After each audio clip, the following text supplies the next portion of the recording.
This is Greta Thunberg, and this is the Swedish Parliament. Thunberg is 15 years old, and she is doing a school strike for climate. Sitting there alone, she is smiled at and even insulted. Some say, go back to school. Others tell her to give up. But she doesn't want to listen and continues. And soon there are a few others who like her ideas and admire her commitment. And then, one day, the local press comes, does an interview, and Greta's photo goes around the world. The few that joined Greta soon became many, and many became millions, and in countries all around the world, young people began expressing their opinions about climate change because they want to build a better future. Greta used rights that are laid down in the Universal Declaration of Human Rights. Accordingly, everyone has the right to express their opinion freely and to meet freely and peacefully with others. So what exactly is freedom of speech and where does it end?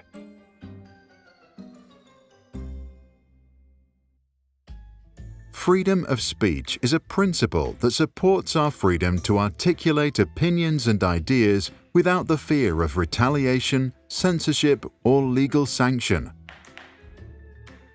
It protects all forms of communication, from speech to text to art, and is a constitutional law of liberal societies.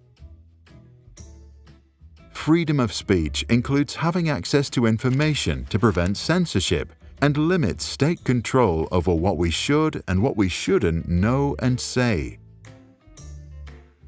It means freedom to express an opinion regardless of whether the opinion is justified or unfounded, emotional or rational, valuable or not.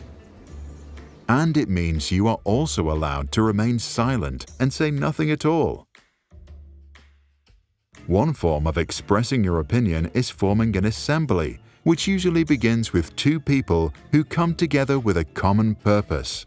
But freedom of speech has its limitations. For example, it doesn't mean we can state something as a fact if it can be proven wrong by objective standards. So when Greta says, the global biosphere is being sacrificed so that rich people can live in luxury, she expresses an opinion because her claim cannot be objectively verified. But when she begins a speech with, "My name is Greta Thunberg, I am 15 years old, I am from Sweden," then that's a factual assertion because you can check if all that's correct. In other words, the first statement is protected by the freedom of speech because it forms an opinion. Greta introducing herself is nice, but it's not protected because it is just a factual statement which can be verified. Also not protected is insulting others or the assertion of untrue facts. Freedom of assembly also has its limits. Gatherings must take place peacefully and must not jeopardize public safety, which can happen if people bring arms or riot and become violent. So Greta is allowed to sit in front of the parliament with posters, but she is not allowed to smear the building with slogans.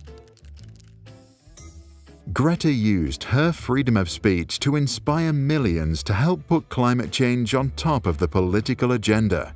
And while we certainly want more people to stand up for what they believe in, many of us live in societies in which expressing one's opinions isn't possible.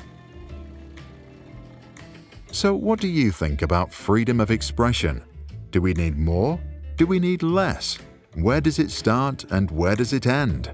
Share your thoughts in the comments below.